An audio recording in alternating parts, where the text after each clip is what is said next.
Les laboratoires de l'INSERM travaillent sur de nombreuses pathologies. Les activités de l'unité U627 s'articulent autour de l'étude de l'arsenal des micro-organismes dans la relation hôte-pathogène. Elle est dirigée par le docteur Emmanuel Lemichez. Le laboratoire INSERM 627 que je dirige a été fondé en 1997 par le professeur Bocquet, ici à la faculté de médecine de Nice.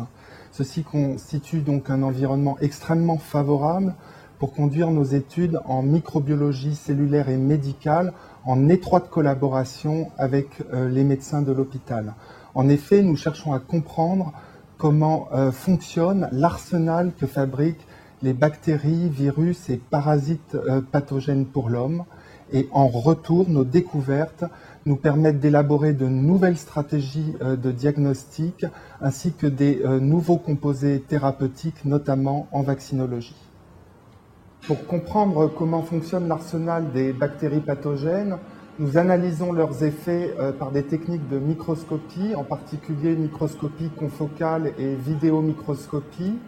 Ici, par exemple, on peut voir l'effet d'une toxine que synthétisent les Escherichia coli uropathogènes, responsables d'infections urinaires, et toxine qui permet de faire rentrer les bactéries dans les cellules, éventuellement donc pour échapper au système immunitaire.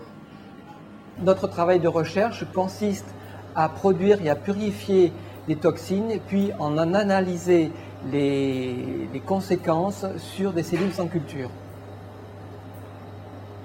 Par exemple, nous avons découvert que Staphylococcus aureus fabrique une toxine capable de produire de larges tunnels à travers des cellules, ce qui permet probablement à la bactérie de passer à travers et de se disséminer dans l'organisme.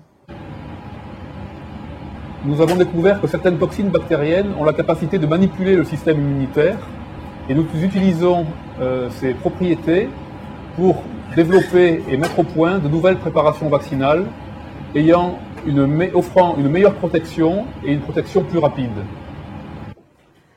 Donc, étant médecin de formation, mon objectif est de favoriser l'interface entre la recherche fondamentale et le diagnostic clinique. Voici un exemple de cette interface. Ceci correspond à un transfert technologique réalisé au laboratoire. Les puces à ADN sont utilisées depuis quelques années pour la recherche fondamentale, pour des études transcriptomes.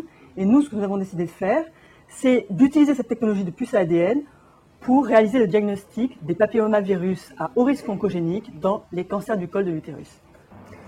Dans le cadre de la leishmaniose viscérale à Leishmania infantum, nous mettons au point des nouveaux outils de diagnostic sérologique et développons des parasites bioluminescents qui permettent de tracer le parasite au cours de l'infection.